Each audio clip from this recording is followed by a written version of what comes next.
Welcome back. While over 2,000 of the world's scientists believe global warming is happening and conclude the effects will intensify if we don't cut greenhouse gases, some insist climate change is not a problem. Barbara Pyle talked to some skeptics and one believer whose actions are drawing cheers from both sides of the fence.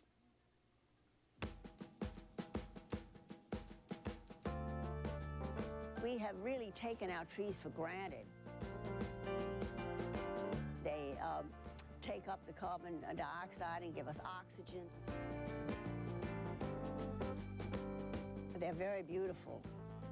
By absorbing carbon dioxide, trees protect us from the possible effects of global warming.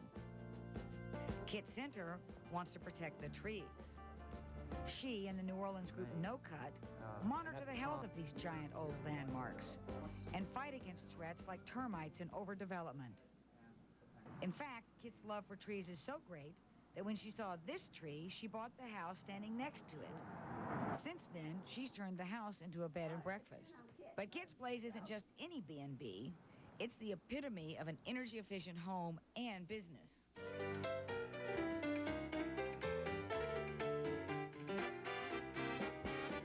Kit says it's her contribution to the fight against climate change. Every year I do something else to make it more energy efficient. She gave us a tour, which appropriately enough, started off with her beloved tree. What role does the tree play? The tree gives a lot of shade, so that they say that one big oak tree is worth 10 air conditioning units. It saves a lot of energy. I've done a lot of things like put on a white tin roof that the white reflects the sun. I've added awnings. In the wintertime, I want the sun, and in the summer I want the awning to shade the window. Well, that looked pretty easy. It's very easy. What are you going to show me next, Kit? Oh, the hot water heater.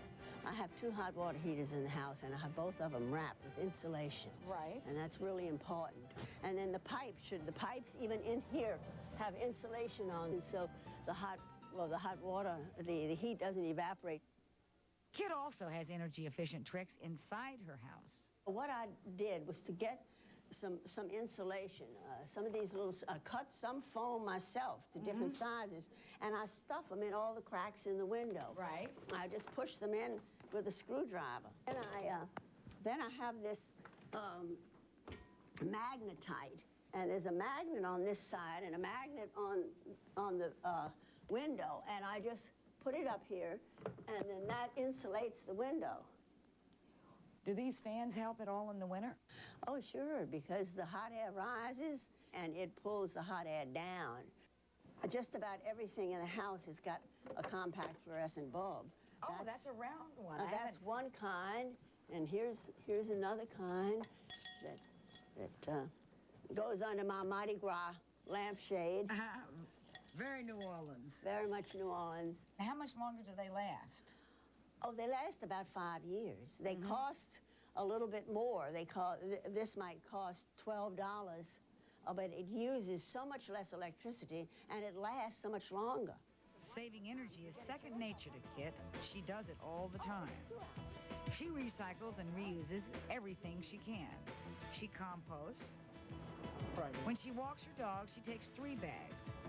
1 to pick up trash, 1 to pick up recyclables, and 1, of course, to pick up after the pooch. Kit is the perfect example of someone who thinks globally but acts locally. She is a one-woman environmental protection agency. Gary Gresh heads up the Alliance for Affordable Energy. He says individual efforts like Kit's are invaluable to offsetting the predicted effects of global warming. About 2 years ago. But he insists industry and government need to pitch in. Look at all the natural gas we have here. We should be burning natural gas instead of burning coal. The reason you want to burn natural gas is because natural gas saves half of the CO2 that burning coal emits. What we have now is a renewable industry that is becoming more and more competitive. Ethanol is a fuel created from corn or other products. Wind energy is very, very competitive in the West Coast. Solar energy Many oil and coal companies contend turning away from fossil fuels is an overreaction that could harm the economy.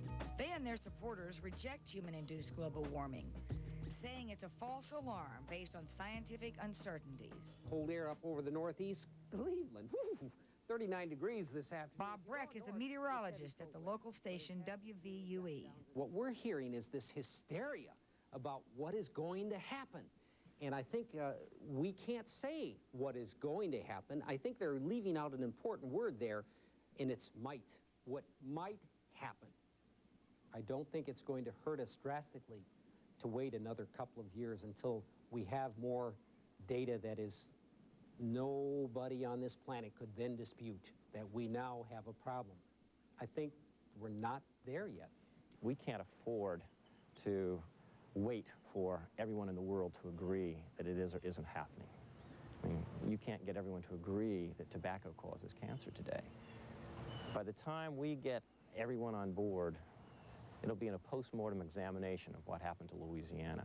There's an old saying that people in governments act wisely, but only after every other alternative is exhausted. We don't have that time to waste. Kit isn't wasting time or CO2. We wanted to find out exactly how much carbon dioxide she saved over the years. We sent her energy bills to the Rocky Mountain Institute in Colorado. They calculated that because of her energy-efficient ways, she has saved nearly 8 tons of carbon dioxide every year. Gary says Kit is a true role model, but adds, people can do much less than she does and still make a difference. We're not talking here about becoming an energy saint. Nobody's an energy saint. This is about doing the things necessary. What we say to people is improve your lifestyle, become energy efficient, and save the world for your children. How will people respond to that message? World leaders will have their say as they gather this week in Kyoto, Japan for a conference dedicated solely to climate change. Delegates are deciding what limits, if any, should be placed on greenhouse gas emissions and how to balance environmental interests with industry concerns. Whether they decide to take immediate action or do nothing, their discussions and heated debates will most certainly have an effect on how the issue of climate change is viewed around the world. I'm Leon Harris. Thank you for joining us on our continuing journey to show the actions of all people count.